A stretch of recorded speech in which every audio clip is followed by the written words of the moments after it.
अब एक और आपके काम की खबर है। केंद्रीय गृह मंत्रालय ने अगस्त की पहली तारीख से यानी 1 अगस्त से देश में लागू होने वाले अनलॉक 3 की गाइडलाइंस आज जारी कर दी हैं। और जो अनलॉक 3 की गाइडलाइंस हैं उनके तहत 1 अगस्त से पूरे देश में नाइट कर्फ्यू समाप्त हो जाएगा।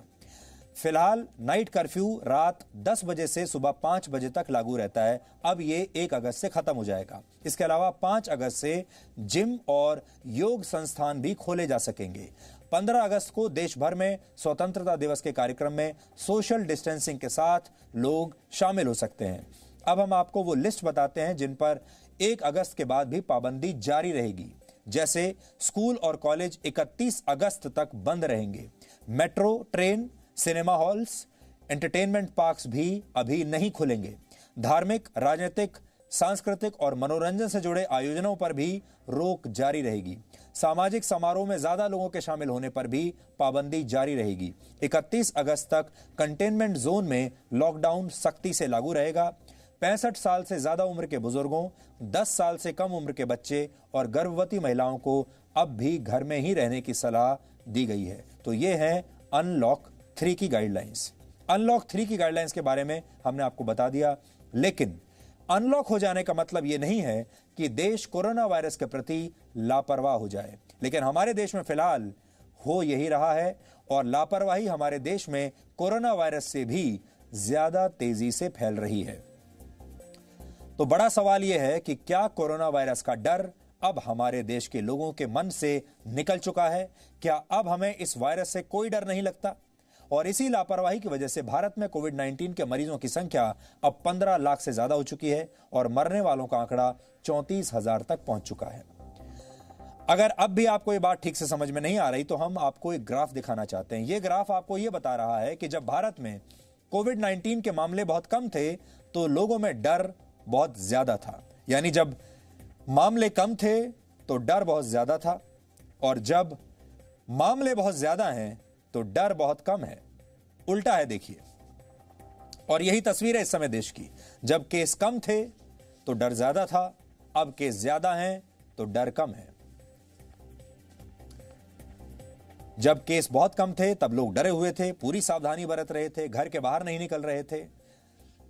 अब केस इतने ज्यादा बढ़ गए हैं तो लोग घर के बाहर निकल रहे हैं, कोई सावधानी नहीं बरत रहे हैं। अगर ये ग्राफ भी भारत के लोगों को आईना ना दिखा सके तो हम आपको 2 तस्वीरें आप दिखा रहे हैं। एक तस्वीर तब की है जब भारत में कोविड-19 के सिर्फ 500 मामले थे।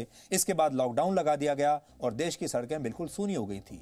और दूसरी तस्वीर तब की है जब भारत में हर रोज औसतन 50,000 नए मामले आ रहे हैं और भारत की सड़कों पर भीड़ ऐसी है जैसे मानो कि कोरोना वायरस भारत में कभी आया ही नहीं।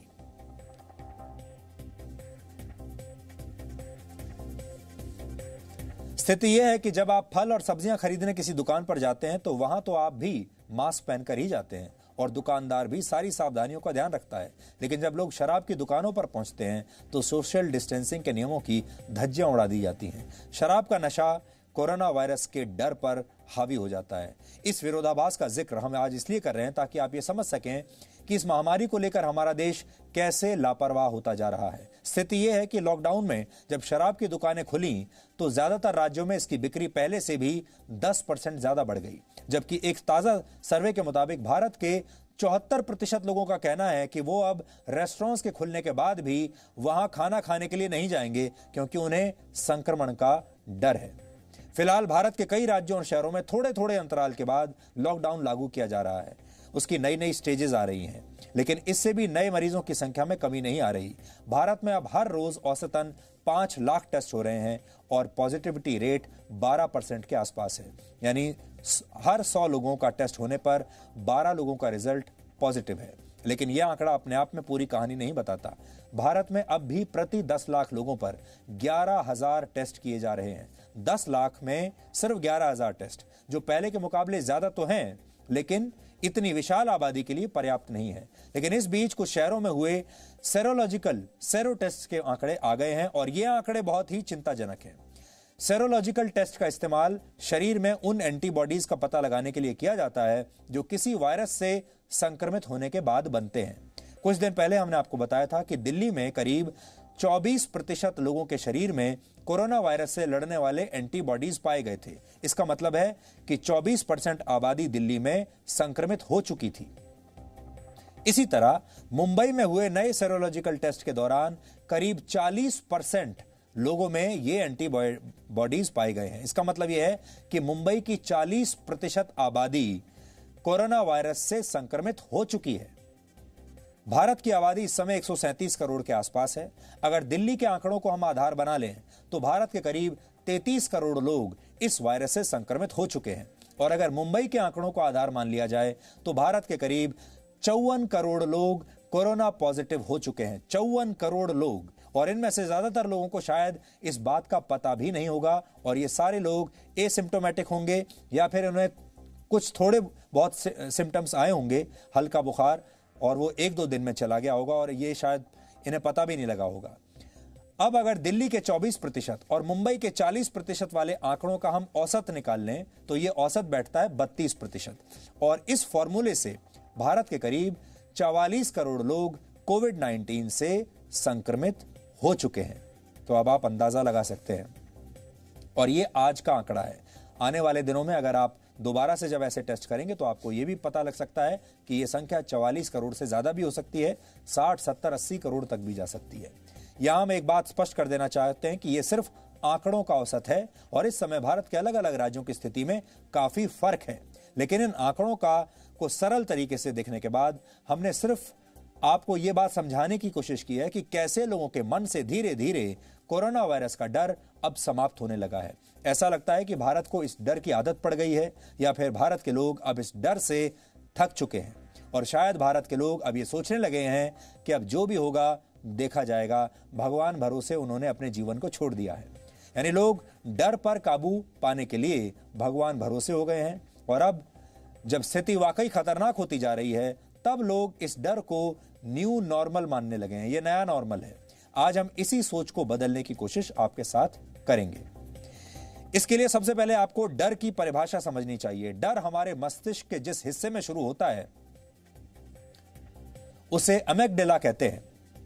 ये ऐसी कोशिकाओं का समूह होता है जो हमारे दिमाग के दोनों तरफ मौजूद होती हैं। जब हमारे सामने कोई खतरा आता है तो ये कोशिकाएं सक्रिय हो जाती हैं और हमारे शरीर और दिमाग को खतरे से लड़ने के लिए तैयार करती हैं, और इसके बाद आपका शरीर फाइट और फ्लाइट मोड में चला जाता है। यानी आपका दिमाग और शरीर खतरे का सामना करने के लिए तैयार हो जाता है, क्योंकि कोरोना वायरस को आप अपनी आंखों से देख नहीं सकते, इसलिए धीरे धीरे इसके प्रति आपका डर कमजोर पड़ रहा है और आप सोचने लगे हैं कि कोरोना वायरस तो किसी और को हो रहा है, आपको नहीं होगा, इसलिए आपको घबराने की कोई जरूरत नहीं। लेकिन दिमाग का यह हिस्सा तब एक बार फिर सक्रिय हो जाता है जब आप या आपके परिवार का कोई सदस्य जो आपके आसपास है वो संक्रमित हो जाता है, तो आपका डर वापस आ जाता है और यह सिलसिला ऐसे ही चलता रहता है। लेकिन यहां आपको यह बात समझने की जरूरत है कि दिमाग से डर भले ही आपके चला जाए, लेकिन कोरोना वायरस नहीं गया है, वो पहले से भी ज्यादा बड़ा हो चुका है और ये वायरस तेजी से फैल भी रहा है, चाहे ये आपको दिखाई ना दे रहा हो। लेकिन यहां एक और परेशानी है। कई बार लोग किसी महामारी से इतना थक जाते हैं कि वो सब कुछ भगवान भरोसे ही छोड़ देते हैं, क्योंकि वो लड़ते लड़ते थक चुके होते हैं। और इसके बाद विज्ञान और आस्था का द्वंद्व शुरू होता है। विज्ञान कहता है खतरा अभी टला नहीं, जबकि किस्मत और भगवान के भरोसे सब कुछ छोड़ देने की मंशा कहती है कि जो होगा अब देखा जाएगा, हमारी किस्मत में जो लिखा है हम देख लेंगे। और इसी द्वंद्व का नुकसान इस समय पूरा देश उठा रहा है। तीसरा एक और एंगल भी है, और वो है मजबूरी। हमारे देश में बड़ी संख्या में ऐसे लोग हैं जो अब अपने घरों में बैठना अफोर्ड नहीं कर सकते, जिनके पास इतना पैसा नहीं है, 2 वक्त की रोजी वो कमा नहीं पा रहे हैं, इसलिए उनकी मजबूरी है कि वो बाहर निकलें, वो काम करें। आप सबसे हम ये कहना चाहते हैं, हमारा मकसद आपको ये कहने का नहीं है कि आप काम पर मत जाइए, काम बंद कर दीजिए, घर में बैठे रहिए। काम पर जरूर जाइए, काम तो आपको करना ही पड़ेगा। काम को तुरंत शुरू कीजिए, बाहर निकलिए, अपने सारे कर्तव्य निभाइए, जो भी आपके काम है सबको कीजिए, पूरी निष्ठा के साथ कीजिए। छुट्टी लेने की कोई जरूरत नहीं है, लेकिन सावधानी जरूर बरतिए। सोशल डिस्टेंसिंग के साथ अपना काम कीजिए, मास्क पहनकर अपना काम कीजिए, बार बार हाथ धोते रहिए। ये सारी चीजें करने के बाद आपको आपका काम करने से कोई नहीं रोक रहा। Presenting B News app available on Google Play and App Store. Download it now.